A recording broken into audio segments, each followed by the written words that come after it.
Hello and welcome to maths arc YouTube channel. ये channel maths class 11th और 12th के पूरे syllabus को कवर करता है। ये ट्यूटोरियल्स सीबीएसई के सिलेबस पर बेस्ड है।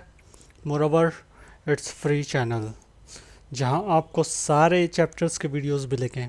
Hence do subscribe to this channel, जिससे जब भी कोई वीडियो हम अपलोड करें तब आपको इसकी नोटिफिकेशन मिल जाए। आज का वीडियो क्लास 12th के डिटरमिनेंट चैप्टर पर बेस्ड है, बट इसके लिए प्री रिक्विजिट है मैट्रिक्स। हेंस आप मैट्रिक्स पहले पढ़ लें। इसके लिए मैथ्स अर्क के मैट्रिक्स पर बने वीडियोस भी आप देख सकते हैं, और कुछ हम रिवीजन थोड़ा सा पार्ट करवा देते हैं जिससे आपको समझने में आसानी हो। मैट्रिक्स हम पहले भी पढ़ चुके हैं। मैट्रिक्स ऑर्डर्ड रेक्टेंगुलर टेबल होती है। नंबर्स रियल कॉम्प्लेक्स हो सकते हैं और या फंक्शंस के हो सकते हैं। ये नंबर और फंक्शंस के ये जो इंटरनल कंटेंट होते हैं उसको हम एलिमेंट्स बोलते हैं। इसको डिनोट करने के लिए या तो रेक्टेंगुलर ब्रैकेट या हम कर्व्ड ब्रैकेट्स लिया करते हैं। इसके अंदर जो एलिमेंट्स है, अगर हम इसको ट्रावर्स करें इन हॉरिजॉन्टल डायरेक्शन तो ये रो कहलाते हैं। अगर हम इसे वर्टिकल डायरेक्शन में ट्रावर्स करें कॉलम कहलाता है। अगर हमें किसी एलिमेंट का हम अगर इसका सिग्निफिकेंस देखना चाहें कि ये नंबर्स क्या बताते हैं, तो फर्स्ट जो नंबर है सबस्क्रिप्ट ये बताता है हम किस रो के अंदर हैं, और सेकंड वाला बताता है किस कॉलम में ये एग्जिस्ट करता है। इसका मतलब A23 जो है ये कॉलम रो 2 में थर्ड कॉलम पर एग्जिस्ट करता है। इसके अलावा एक हम ऑर्डर के बारे में देख लेते हैं। M/N यहाँ लिखा है। इसका मतलब है इसको हम ऑर्डर कहते हैं, और इसके बारे में ये पता है हमें कि ये M नंबर ऑफ रोज है इस मैट्रिक्स में और N नंबर ऑफ कॉलम्स है। इसके अलावा हम कुछ इस पर अपने ट्रांसफॉर्मेशन कर सकते हैं, बट इसको हम सिंप्लीफाई नहीं कर सकते। इस मैट्रिक्स को अगर आपको कोई बोले सिंप्लीफाई करके दे दो तो आप इसे कोई सिंप्लीफाई नहीं कर सकते। तो इसलिए ये बात हमें अब तक पता चली कि इसे सिंप्लीफाई नहीं किया जा सकता। इसे हम कुछ ट्रांसफॉर्म थोड़े बहुत कर सकते हैं, बट सिंप्लीफाई नहीं होगा। अब क्या हुआ, नेक्स्ट स्टेप में हमने क्या किया कि मैट्रिक्स को सिंप्लीफाई करने का कोई तरीका एक लगाया। उस सिंप्लीफाइड वर्जन जो हुआ, सिंप्लीफाई करके इसे हमने कुछ एक नंबर फॉर्म में दे दिया, और उसको रियल या कॉम्प्लेक्स वो नंबर हो गया, उसको एसोसिएट इसके साथ कर दिया, तो बस उसे हम डिटर्मिनेंट कहने लगे। जैसे कि यहाँ पर अगर हम देखें तो ये मैट्रिक्स हमारा है। इस मैट्रिक्स को कुछ भी सिंप्लीफाई कुछ भी हम नहीं कर सकते। ये ऑर्डर्स का जस्ट का तस रहेगा, चाहे कुछ भी कर लो। कुछ हम ज़्यादा से ज़्यादा ऐसा कर सकते हैं कि कुछ उसे ट्रांसफॉर्म करके देख सकें, बट अदरवाइज़ ये बहुत ज़्यादा चेंज नहीं होगा। लेकिन अब इसको हमें अगर कोई एक नंबर के साथ एसोसिएट करना है तो इसे हमें सिंप्लीफाई करना होगा। तो उसे सिंप्लीफाई करके एक नंबर एसोसिएट करने का जो काम है वो कहते हैं, उसी को डिटर्मिनेंट हमने नाम दे दिया। अब डिटर्मिनेंट क्यों कहते हैं? क्योंकि वो उस मैट्रिक्स को सिंप्लीफाई करके एक नंबर डिटरमाइन कर रहा है। डिटरमाइन करने के कारण ही उसका नाम डिटर्मिनेंट हो गया है। ठीक है, अब देखते हैं डिटर्मिनेंट के बारे में क्या कह रहे हैं। Every square matrix A of order n/n we can associate a number called determinant of the square matrix A। तो ये हमेशा एक स्क्वायर मैट्रिक्स पर ही पॉसिबल होगा, अदरवाइज हम उसका डिटर्मिनेंट नहीं निकाल सकते हैं। तो चलिए एक एग्जांपल लेते हैं। A मेरा एक मैट्रिक्स है, ये मेरा मैट्रिक्स हो गया 2/2 का, और अगर हम इसके डिटर्मिनेंट को शो करना चाहते हैं तो उसके लिए हमें करना पड़ेगा जस्ट यही A को हमने दोनों तरफ एक स्ट्रेट लाइन खींच दी, और यही हमारा डिटर्मिनेंट हो गया। अब एक्चुअल में इस डिटर्मिनेंट के बारे में अगर हम इस मैट्रिक्स को डिटर्मिनेंट फॉर्म में चेंज करना हो तो ये जो कर्व्ड जो लाइन है इसकी जगह हमें स्ट्रेट लाइन दोनों लगानी पड़ेगी, और ये हमारा मैट्रिक्स बन जाता है। अब इस मैट्रिक्स का हमें वैल्यू निकालना है। इसको हम इवेलुएट करके सिंप्लीफाई करके वैल्यू क्या लाएंगे, तो उसके लिए हमें क्या करना पड़ता है, ये प्रिंसिपल डायगोनल को क्रॉस मल्टीप्लाई करना होता है इसके एलिमेंट्स को, और उसमें से माइनस करते हैं ये दूसरे डायगोनल्स के प्रोडक्ट को। ठीक है, यानी कि A11 into A22 minus A21 A12, तो ये हमारा डिटर्मिनेंट हो गया। और इसको शो हम करते हैं बिल्कुल दो स्ट्रेट लाइन से। ठीक है, इतनी चीज़ें समझ आई। अब आगे हम देखते हैं इस पर नोट। नोट जब भी मैंने नोट लिख रखा है इसका मतलब है नॉट टू बी मिस्ड। चलिए देखें, फॉर मैट्रिक्स ए इस तरह से हम डिटरमिनेंट बनाते हैं। इसको डिटरमिनेंट पढ़ा जाता है, मॉड्यूलस नहीं कहते इसे। इस तरह के सेम साइन को हम मॉड्यूलस कहते हैं, लेकिन वो कॉम्प्लेक्स नंबर में कहा करते हैं। लेकिन यहाँ अगर हमें कॉन्टेक्स्ट को समझना, उसके अकॉर्डिंग समझ लेना है कि इसका मतलब अभी यहाँ पर डिटरमिनेंट ही है। नेक्स्ट, स्क्वायर मैट्रिक्स के ही डिटरमिनेंट हो सकते हैं। ये हमने अभी भी देखा था, स्क्वायर नंबर मैट्रिक्स है तभी डिटरमिनेंट होगा, अदरवाइज उसके डिटरमिनेंट नहीं हो सकता। अब ये डिटरमिनेंट का ऑर्डर जैसे हम देखते हैं, तो मैट्रिक्स के केस में तो हमें ऑर्डर दोनों ही बताने पड़ते हैं, रो कॉलम, क्योंकि वहाँ पर दोनों डिफरेंट हो सकते हैं।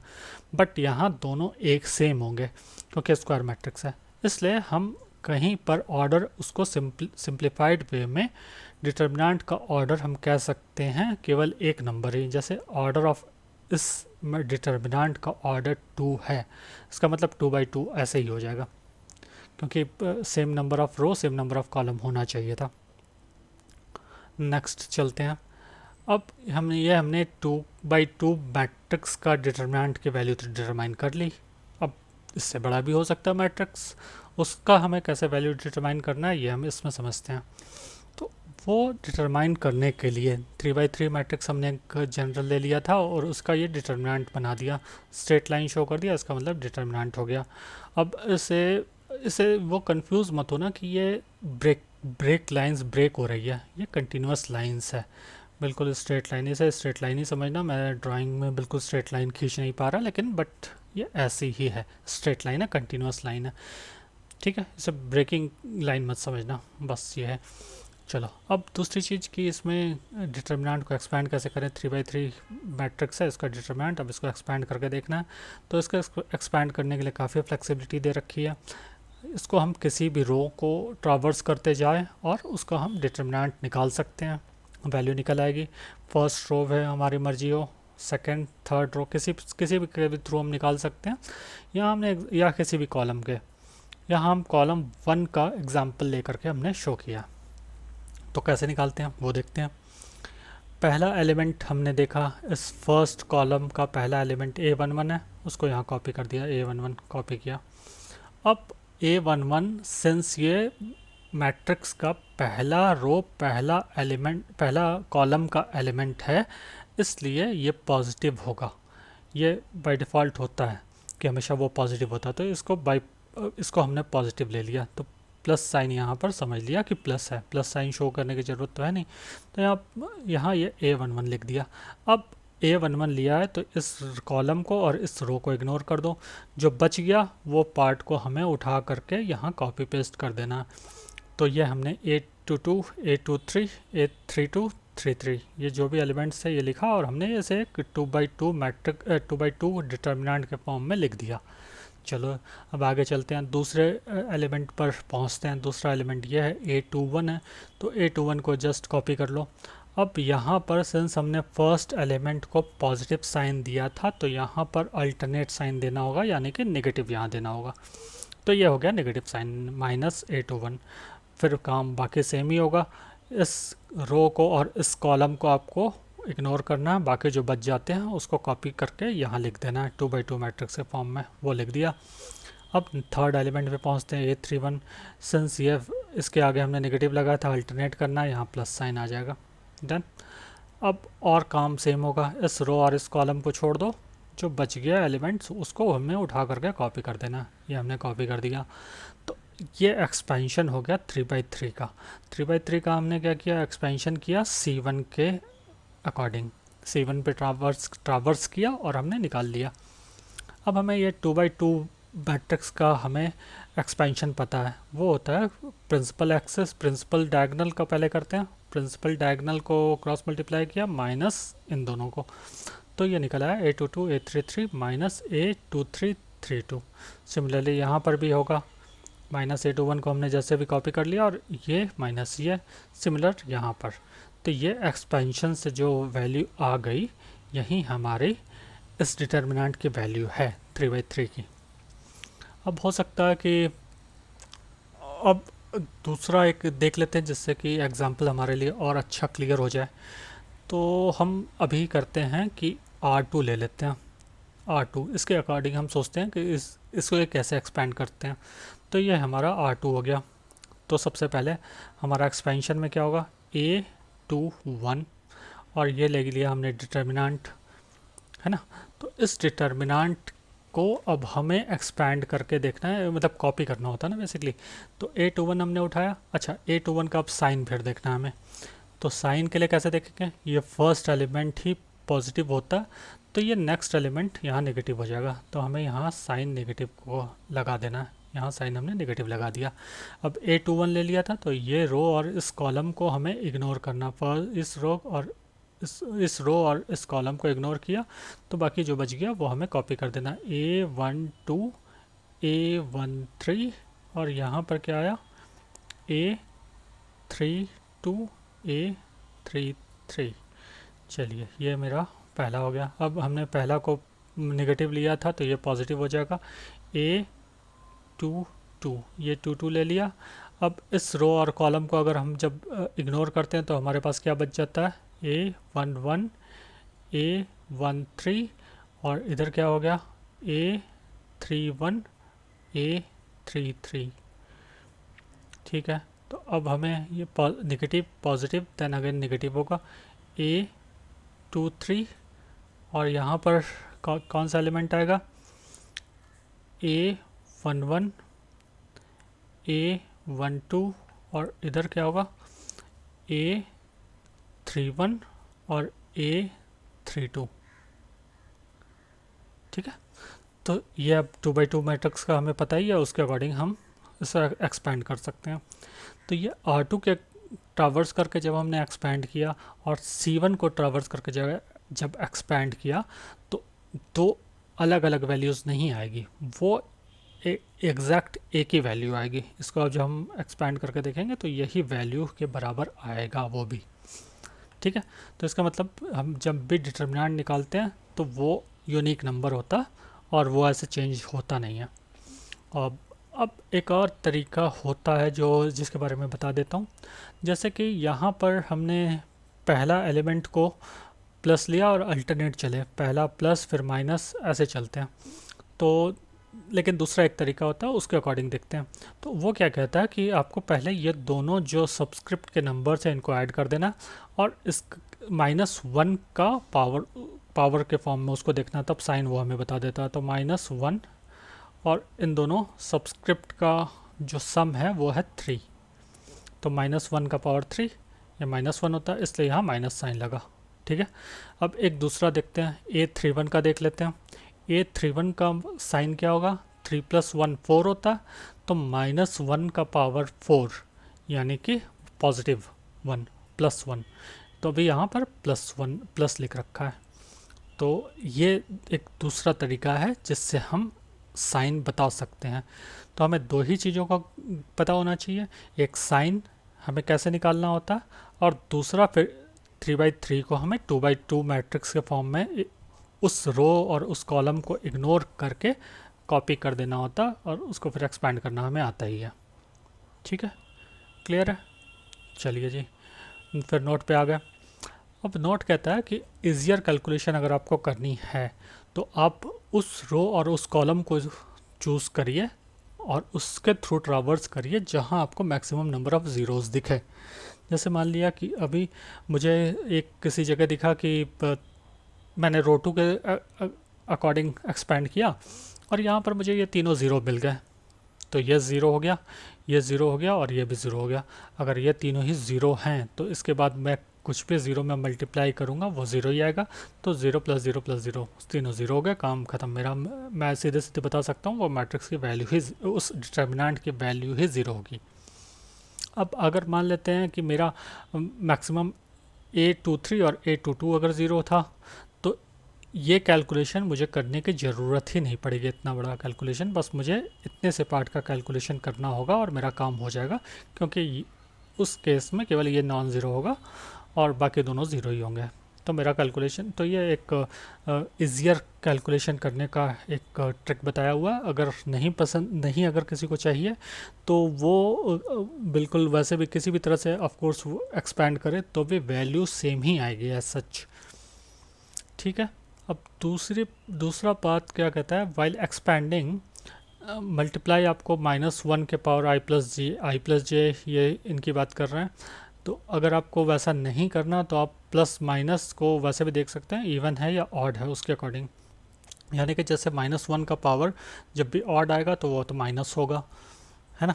और अगर -1 का पावर इवन आ गया तो वो +1 होगा। तो आपको साइन देखने का ये तरीका बताया हुआ है। तो जो हमने कवर किया था वो वही है, कुछ सच कुछ बहुत ज़्यादा डिफरेंसेस में नहीं है। अब जैसे ही हमने डिटर्मिनेंट के बारे में हमें पता चल गया कि भाई ये तो डिटर्मिनेंट आता है, अब सब ने कहा कि मुझे समझ आ गया, तो सीबीएसई वालों ने क्वेश्चन डाल दिया। तो अब आप इसे सॉल्व करके बताइए। तो आप इसे सॉल्व करने के लिए एक काम ये कर सकते हो कि सबसे पहले आप इसे पॉज कर दो और उसके बाद आप ये इसे अपने से ट्राई करो इस वीडियो को। अगर आपने ट्राई करके देखा और ये आपके से सॉल्व हो गया, वेल एंड गुड। नहीं तो फिर आप इसे पॉज को आप हटाना, मैं फिर से आपको बताऊंगा थोड़ी देर में ही। ठीक है। तो होप आपको ये क्वेश्चन, इसके सिमेट्रिक मैट्रिक्स के बारे में आपको याद हो। नहीं याद तो चलिए मैं याद करा देता हूँ। इसके सिमेट्रिक मैट्रिक्स ऑफ ऑर्डर 3 आपको बनाना है और ये फिर उसके डिटर्मिनेंट की वैल्यू हमें फाइंड आउट करनी है। चलिए फाइंड आउट करने की कोशिश करते हैं। सबसे पहले इसके सिमेट्रिक मैट्रिक्स तो हमारा जो होता था उसके लिए डायगोनल 0 हुआ करते थे। और उसके बाद अगर हम इसे मिरर की तरह मान लें तो जो एलिमेंट्स इधर हुआ करते हैं, जैसे A B C हमने ले लिया, तो यहाँ पर होगा -a, इसका जो इमेज बना वो नेगेटिव होता है। ये -b, इसका इमेज बना b का इमेज, और ये -c। ठीक है। तो ये कह रहा है कि अगर ये मैट्रिक्स, ये मैंने डिटर्मिनेंट डायरेक्ट बना दिया, अदरवाइज़ ये कह रहा है कि मैट्रिक्स, क्योंकि इसके सिमेट्रिक मैट्रिक्स है और उसी का डिटर्मिनेंट की वैल्यू में फाइंड आउट करनी है, तो मैंने उसे डिटर्मिनेंट फॉर्म में ही पहले लिख दिया और ये हमने इसके सिमेट्रिक मैट्रिक्स एक बना दिया। अब हम इसको एक्सपैंड करके देखते हैं कि इसकी वैल्यू आती क्या है। तो फर्स्ट हम अगर देखें तो हमें सारे रो या सारे कॉलम में केवल हर बार एक ही ज़ीरो मिल रहा है, तो हम कैसे भी करें हमारे लिए एक ही बात है। तो हम लोग एक काम करते हैं, अब इससे सबसे पहले हम फर्स्ट रो के ट्रावर्स करके इसको एक्सपेंड करते हैं। तो फर्स्ट 0 हुआ, 0 का काम ख़त्म हुआ। अब यहाँ पर मेरा -a है। ठीक है। तो -a मैंने लिख दिया, इसे -a। अब मैंने देखा कि फर्स्ट एलिमेंट ये जो हुआ करता है, ये एलिमेंट तो प्लस रहता है, ये माइनस होता है, सो माइनस ऑफ -a होगा ये। यहाँ पर आपको माइनस साइन और लगानी है पड़ेगी। उसके बाद यहाँ पर -a किया, इस कॉलम को आपको इग्नोर करना, जो बाकी बच गया उन चीज़ों को यहाँ कॉपी कर देना है, a b। ठीक है। और क्या रहेगा मेरा -c0। ठीक है। अब दूसरा मेरा एलिमेंट है -b। सिंस यहाँ माइनस हमने पहले ले लिया तो ये पॉजिटिव ही होगा, तो इसके पहले प्लस साइन मान लेते हैं, यहाँ पर प्लस साइन भी लिख ही देते हैं जिससे आपको क्लियर रहे। चलिए अब क्या बच गया, अब हमें जो बच गया उसे कॉपी करना होता है इग्नोर करके। उस रो कॉलम की चीज़ें को इग्नोर किया, 0c, ये चीज़ें आ गई हमारी।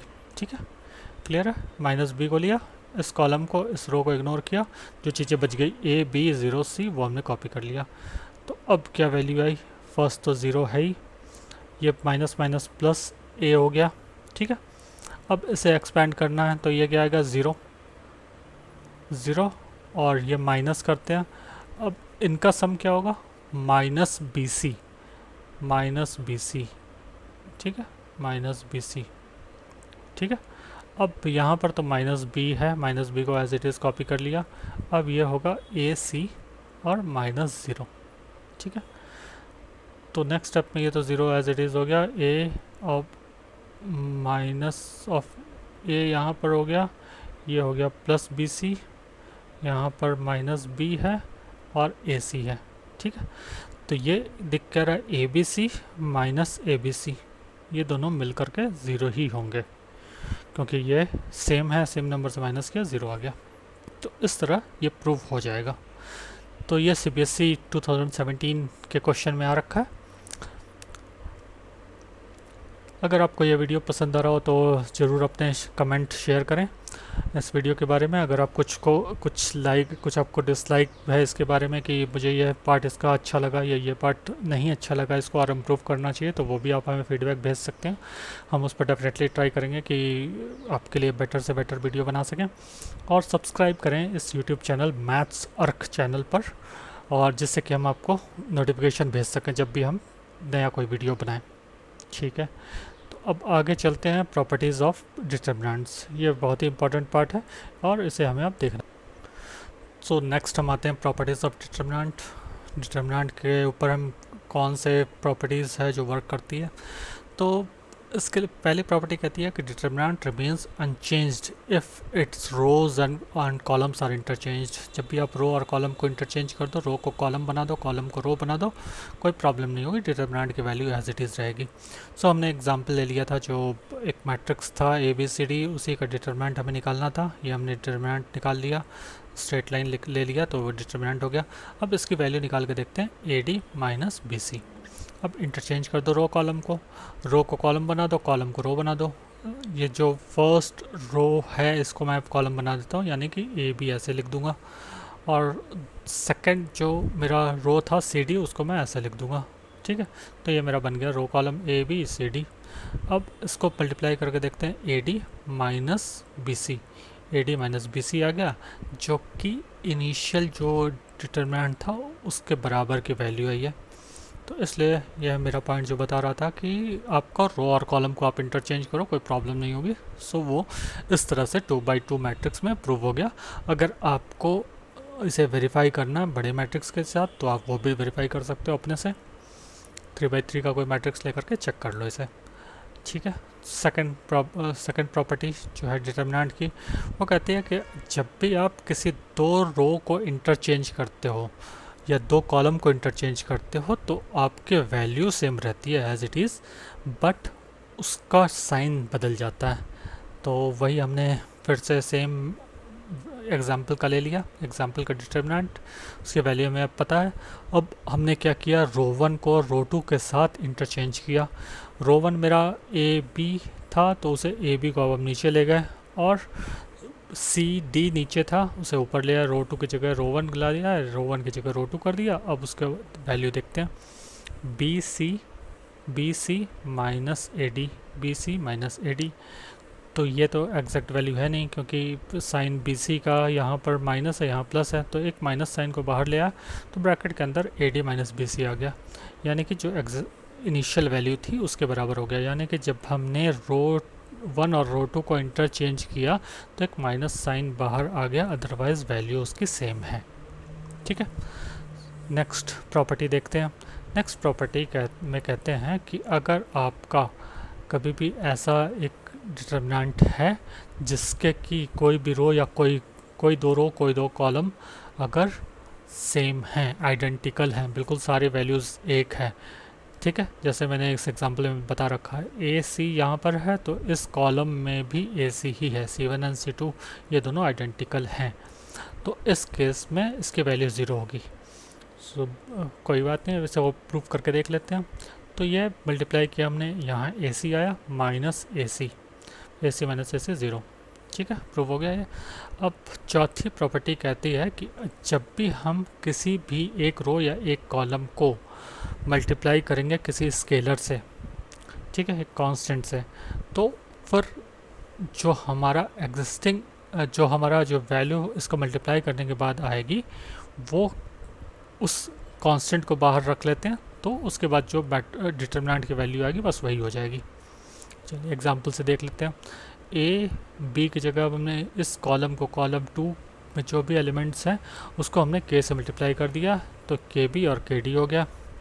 अब इसे हम क्रॉस मल्टीप्लाई, प्रिंसिपल डायगोनल को क्रॉस मल्टीप्लाई किया, AKD और माइनस ये दूसरे डायगोनल को मल्टीप्लाई किया, CKB और KBC। सो आपने के को आप कॉमन निकाल लो, के को दोनों से कॉमन निकालोगे, क्या बचेगा A D minus B C, यानी कि K times the determinant A. So आप कोई भी कॉलम में अगर किसी भी कॉलम या किसी भी रो को कांस्टेंट से अगर वो मल्टीप्लाइड है तो वो के बाहर आ जाएगा और बाकी डिटरमिनेंट एज इट इज़ रह जाएगा। ये हो गई चौथी प्रॉपर्टी। इसके बाद बढ़ते हैं हम नेक्स्ट प्रॉपर्टी की तरफ, ये फिफ्थ प्रॉपर्टी। फिफ्थ प्रॉपर्टी कहती है कि अगर आपके पास ऐसा कोई डिटरमिनेंट है जो दो एलिमेंट्स के सम से बना हो, जैसे कि a प्लस बी वाले फॉर्म में हो, इस फॉर्म में हो अगर, तो उसको दो डिटरमिनेंट में ब्रेक कर सकते हैं हम। ठीक है, तो कैसे ब्रेक करेंगे? यहाँ पर फर्स्ट टर्म को उठा लिया हमने, फर्स्ट जो एलिमेंट इसका था a प्लस बी का एक टर्म हुआ तो इसका फर्स्ट एलिमेंट a हो गया, a को हमने उठा लिया, यहाँ से d को उठा लिया, यहाँ c e, तो उसको पहले कॉपी कर लिया। ठीक है, अब यहाँ पर इसके दो एलिमेंट थे तो ये सेकंड एलिमेंट अब उठाया, b को यहाँ से उठाया। अब यहाँ पर हमने अगर देखा तो यहाँ पर d प्लस ज़ीरो इसको एज्यूम कर सकते हैं, d प्लस ज़ीरो, तो यहाँ पर b के नीचे यहाँ पर ज़ीरो हम एज्यूम कर सकते हैं और उसी को ज़ीरो को हमने कॉपी कर देना। सेकंड जो कॉलम है उसमें एज इट इज़ चीज़ें जो है उसे कॉपी कर देनी है। तो इस तरह से ये दो, एक डिटरमिनेंट जिसमें कि कोई एक रो का एलिमेंट या एक कॉलम का एलिमेंट, इस कॉलम को हम मान रहे हैं कि इस कॉलम के एलिमेंट्स में सब में दो दो टर्म्स हैं, तो इस तरह से हम उसे चेंज कर सकते हैं, दो डिटरमिनेंट में ब्रेक कर सकते हैं। अब ये चेक कर लेते हैं कि left hand side right hand side equal है या नहीं। तो लेफ्ट हैंड साइड हमने देखा कि a plus B into E minus C D, इसको देखा तो A E plus B E plus minus C D, ये एल एच एस साइड आ गया। आर एस एस को आप देखते हैं, ये फर्स्ट हुआ A E minus C D plus B E. ठीक है, बी ई होगा क्योंकि यहाँ तो ज़ीरो है दूसरा। इसको अगर हम जब सिंप्लीफाई करते हैं तो ये एज एल एच एस आ गया, यानी कि ये भी प्रॉपर्टी होल्ड करती है।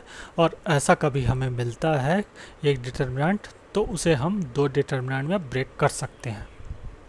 नेक्स्ट देखते हैं सिक्स प्रॉपर्टी, सिक्स और फाइनल प्रॉपर्टी है इनकी।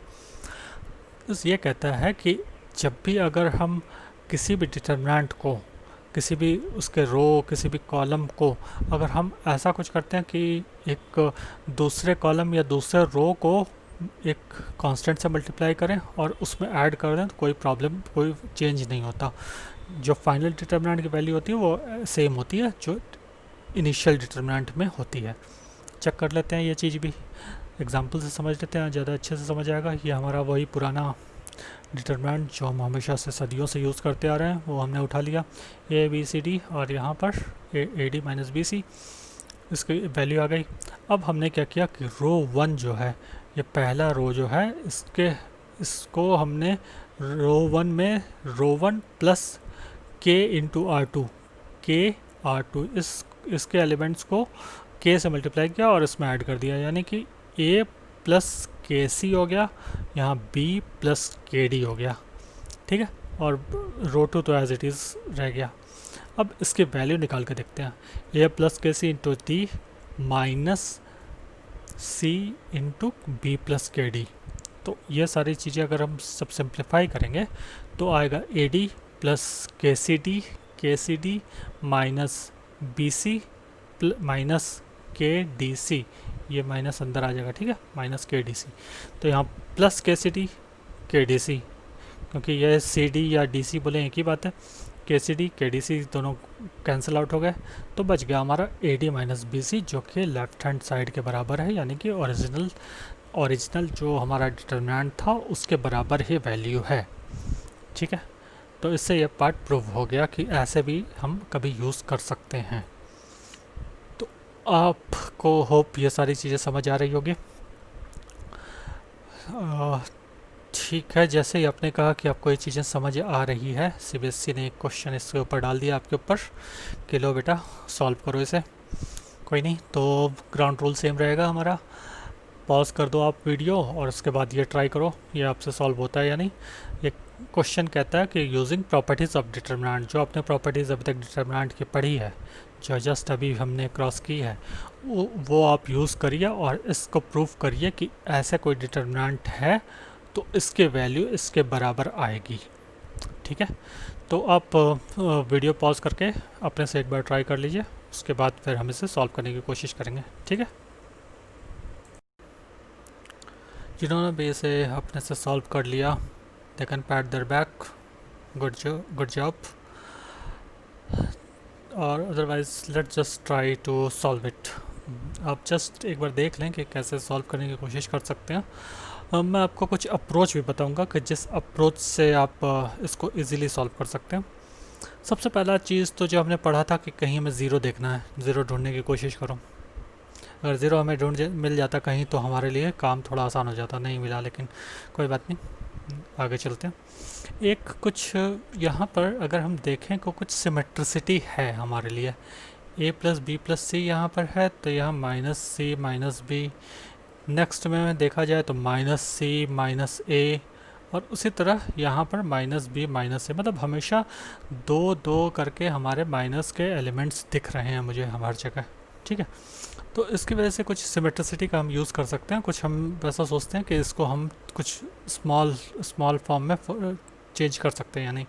तो इसको देख के मुझे लगता है कि या तो हम इन तीनों को ऐड कर लें, कॉलम वाइज ऐड कर लें या रो वाइज ऐड कर लें, तो हमारा काम कुछ आसान हो जाएगा कि हम एक रो में सारे के सारे एलिमेंट्स को ऐड कर लें। तो मैं एक काम करता हूँ, मैं ऐसा करता हूँ कि रो वन में मैं ऐसा करता हूँ, row one plus row two plus row three, इस तीनों को ऐड करके देखता हूँ तो क्या आता है। Row one plus row two plus row three, ये मुझे लगता है कुछ इससे काम आसान हो जाएगा। ठीक है, तो a plus B plus C, और उसके बाद माइनस सी माइनस बी करेंगे तो हमारा a केवल बच जाएगा। यहाँ देखें माइनस सी था और माइनस ए है, माइनस सी माइनस ए कट जाएगा तो यहाँ पर b बच जाएगा, केवल b बच गया यहाँ हमारा। नेक्स्ट कौन सा है, माइनस बी माइनस ए, माइनस बी माइनस ए कट जाएगा तो यहाँ पर केवल c मेरा बच जाएगा। तो इस तरह से मेरा थोड़ा सा शॉर्ट फॉर्म में कुछ आ गया, बाकी चीज़ें एज इट इज़ हो जाएगा। Minus C minus B, A plus B plus C minus A और A plus B plus C as it is जैसे हमारा था वैसे मैंने कॉपी कर दिया। ठीक है, अब इसे देखते हैं नेक्स्ट स्टेप में ये इक्वल किसके हो जाएगा ये देखते हैं। इसके बाद अब हम क्या कर सकते हैं, यहाँ पर अगर हम देखें तो एक और चीज़ मुझे दिखेगी कि राइट हैंड साइड जो है वो कहता है a plus B B plus C, इस तरह की चीज़ बता रहा है। ठीक है, तो इससे मैं कुछ यूज़ कर सकता हूँ क्या, तो मैं एक कोशिश ऐसे करता हूँ, इन दोनों को ऐड करके देखता हूँ, R1 प्लस R2 को ऐड करके देखता हूँ। ऐड करने से यहाँ a माइनस सी आ जाएगा, इसलिए मैं a प्लस सी चाहिए मुझे, तो इसलिए मैं करता हूँ इनको माइनस कर देता हूँ। R1 में ऐसा करता हूँ, R1 में रो वन में अगर मैं ऐसा करूं कि R1 माइनस R2 कर दूं, रो वन माइनस रो टू। ठीक है, तब देखते हैं क्या आता है। ये आ जाएगा मेरा a minus of minus C यानी कि a प्लस सी, और दूसरा b minus of a plus B plus C. ठीक है, और यहाँ पर क्या आ जाएगा, c माइनस ऑफ माइनस है यानी कि c प्लस ए। ये b और ये b कैंसिल आउट हो गया। देखो तो मुझे a प्लस सी तो तीनों मिल गया कॉमन यहाँ पर। सिमिलर काम मैं यहाँ पर एक और कर देता हूँ कि इसको R2 को अगर मैं R3 के साथ ऐड कर देता हूँ, यहाँ पर मैं ऐड कर रहा हूँ क्योंकि मुझे यहाँ पर दिख रहा है कि माइनस सी और माइनस बी ये दोनों ऐड हो जाएंगे तो मुझे कुछ इसका बेनिफिट हो जाएगा। और a और माइनस ए यहाँ कैंसिल हो जाएगा, b प्लस सी यहाँ दिख रहा है मुझे, और माइनस ए और a पॉजिटिव यहाँ पे कट गया तो b प्लस सी दिख रहा है यहाँ। तो एटलीस्ट ये हम काम कर सकते हैं, तो इसको मैं इसी तरह करूँगा। माइनस को मैंने कॉमन ले लिया तो c plus B inside the bracket आ गया। यहाँ पर a और a कैंसिल आउट हो गए तो मुझे b प्लस सी यहाँ सीधे सीधे मिल गया। यहाँ पर माइनस ए और प्लस ए कैंसिल आउट हो गया तो यहाँ पर फिर b प्लस सी मुझे यहाँ पर भी मिल गया। ठीक है, तो मेरे लिए कुछ काम यहाँ पर आसान होता दिख रहा है। माइनस बी माइनस ए और यहाँ पर जो चीज़ें बची थी R3 में कहीं कोई चेंज हुआ नहीं है, तो वो वैसे का वैसे ही रह जाएगा। ठीक है, अब यहाँ पर देखो क्या रहा, a प्लस सी यहाँ पर कॉमन है और b प्लस सी कॉमन है। c प्लस ए भी, क्योंकि ये तो कम्यूटेटिव होता है, a प्लस सी हो जाएगा, इसलिए कोई यहाँ पर प्रॉब्लम नहीं है। तो यहाँ मैं इसको ये करता हूँ कि इन सब चीज़ों को कॉमन निकाल लाता हूँ कि जो जो चीज़ें कॉमन हैं उसको अब साथ साथ निकाल के लाते हैं। ठीक है, तो सबसे पहले मेरे पास क्या आया, a प्लस सी। ठीक है, और दूसरा क्या रहा, b प्लस सी। इन दोनों को मैंने कॉमन निकाल लिया। जो चीज़ें बची उसको मैं कॉपी कर दूंगा यहाँ पर।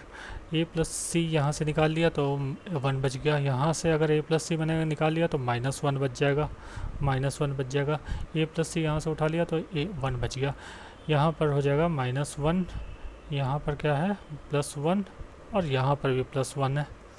यहाँ बच जाएगा -b -a और a प्लस b प्लस सी। तो मैंने काफ़ी हद तक इसे छोटा डिटरमिनेंट में चेंज कर दिया। अब यहाँ पर मुझे या तो अब इसे एक्सपेंड करो, एक्सपेंड करना तो काफ़ी मुश्किल काम है। कुछ और चीज़ यहाँ पर सोच सकते हैं।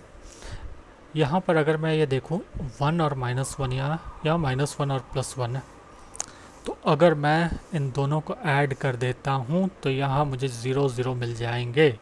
तो ये मेरे लिए हमेशा मतलब 0 की तरफ सोचना होता है कि 0 कहीं से भी मिल जाए तो मेरे लिए बेनिफिट होगा। तो अब मैंने क्या किया, R1 में R1 + R2 फिर से कर दिया, R1 + R2 कर दिया। अब देखो मुझे काफ़ी ये छोटा सा बन जाएगा।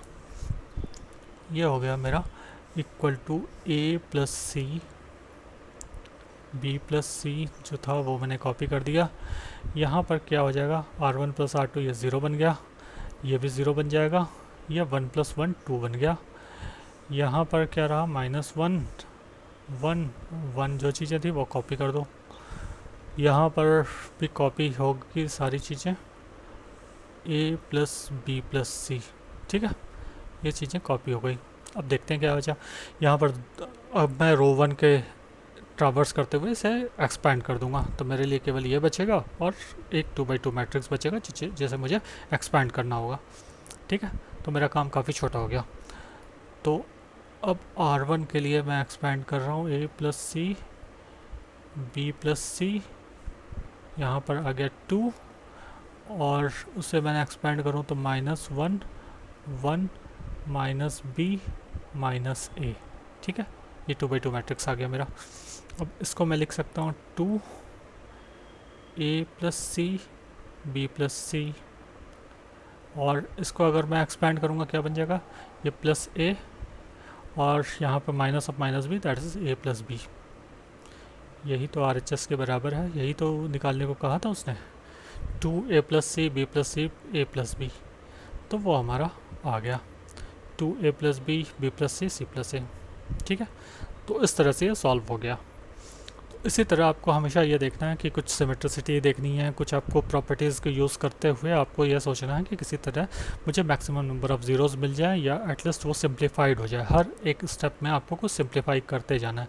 जैसे अगर यहाँ देखो तो a प्लस b प्लस ये काफ़ी बड़ा भारी भरकम सा दिख रहा, तो इसको मैंने फर्स्ट स्टेप में कुछ ये छोटा कर दिया, ABC कर दिया। उसके बाद कुछ कॉमन चीज़ें जो मुझे निकालनी थी उस तरह का अगर मुझे कुछ दिखता है कि यहाँ से मैं हर जगह से कॉमन कुछ निकाल सकता हूँ तो उसको किया, और उसके बाद इसी तरह से बढ़ता गया, और उसके बाद मुझे 2 ज़ीरोज़ का ऑप्शन दिख गया और उसको मैंने सॉल्व करके इस तरह निकाल लिया। सो ये थी अब तक की हमारी जो अंडरस्टैंडिंग थी। तो ये हमारा आज का सेशन यहीं पर ख़त्म होता। बिफोर एंडिंग द सेशन मैं चाहता हूँ कि एटलीस्ट हम लोग फिर से एक बार जो चीज़ें हमने पढ़ रखी है एक बार उसे फिर से रिवाइज़ कर लें। सो ये रिवीजन जितनी बार हम रिवाइज़ करते हैं उससे हमारा उतना अच्छे से हमारे दिमाग में ये चीज़ें अंदर चली जाती है और ये बहुत लंबे समय तक रहती है। तो जब भी कुछ फ्रेश चीज़ें आप पढ़ते हो तो उसको एक बार ज़रूर रिवाइज़ कर लें, जिससे कि ये बहुत दिनों तक आपके साथ रहेगी। अदरवाइज़ आपको ऐसा लगेगा कि ये तो मैंने पढ़ा था लेकिन पता नहीं अब क्या हुआ, ये मैं तो भूल गया थोड़ा। ठीक है, तो चलिए जो हमने आज पढ़ा था वो चीज़ें फिर से रिवाइज़ कर लेते हैं। डिटर्मिनेंट्स के बारे में पढ़ा था, तो वो डिटर्मिनेंट होता है मैट्रिक्स की वैल्यू डिटरमाइन करने के लिए जो हम यूज़ करते हैं, वो डिटर्मिनेंट होता है। क्योंकि मैट्रिक्स को अपने सिंप्लीफाई नहीं कर सकते, ना ही हम उसकी वैल्यू असाइन कर सकते हैं, तो इसलिए हमने ऐसा एक डिटर्मिनेंट निकाल लिया जिसको जो एक नंबर एसोसिएट कर दिया उसके साथ, और वो नंबर एक यूनिक रहेगा। ऐसा नहीं रहेगा कि वो जैसे हम एक्सपेंड करें उससे अलग अलग वैल्यू आए। ठीक है, अब ठीक है, ये चीज़ें हो गई हमारी। और स्क्वायर मैट्रिक्स का ही डिटर्मिनेंट पॉसिबल है, अदरवाइज़ नहीं है। उसके बाद हमने देखा कि वैल्यू किस तरह डिटरमाइन करते हैं डिटर्मिनेंट की। तो 3/3 की हम किसी भी तरह से डिटरमाइन कर सकते हैं, C1 पे जा करके, C1 C2 की तरफ जा करके, या फिर C3 यूज़ करके, कैसे भी ट्रावर्स करो आपका आ जाता है। तो हमने देखा कि C1 के लिए हमने C1 ट्रावर्स करके हमने किया, तो C1 के लिए फर्स्ट एलिमेंट को उठाया और बाकी जो इग्नोर करके जो 2/2 मैट्रिक्स बनता है उसको हमने कॉपी कर दिया, और इस तरह से और प्लस माइनस साइन लेकर लेते चले। फर्स्ट एलिमेंट का प्लस साइन होता, बाकी का माइनस होता, बाकी चीज़ें तो हमेशा सब केसेस में ऐसे ही चलती है। फिर R2 के थ्रू भी देख लिया था हमने कि R2 अगर R2 ट्रावर्स करके अगर हम निकालना चाहें तो वो भी निकल सकता है। अब इसमें एक तरीका था कि प्लस माइनस लेकर के हमेशा चलना होता था, दूसरा ये तरीका है कि आप -1 का पावर ये सबस्क्रिप्ट का सम करके निकाल दो, और वो उसे देखो क्या वैल्यू आती है। जैसे फॉर एग्जांपल ये A21 है, 2 और 1 3 इनका सम हुआ, तो -1 का पावर 3, यानी कि ये ऑड है इसलिए ये माइनस ही रहेगा। अगर यहाँ इवन आता तो ये प्लस होता। जैसे A22 के लिए वो प्लस आ जाएगा, क्योंकि -1 का पावर इवन हो जाएगा, -1 का पावर 4 यानी कि प्लस। ठीक है, तो ये प्लस माइनस ऐसे चलता है।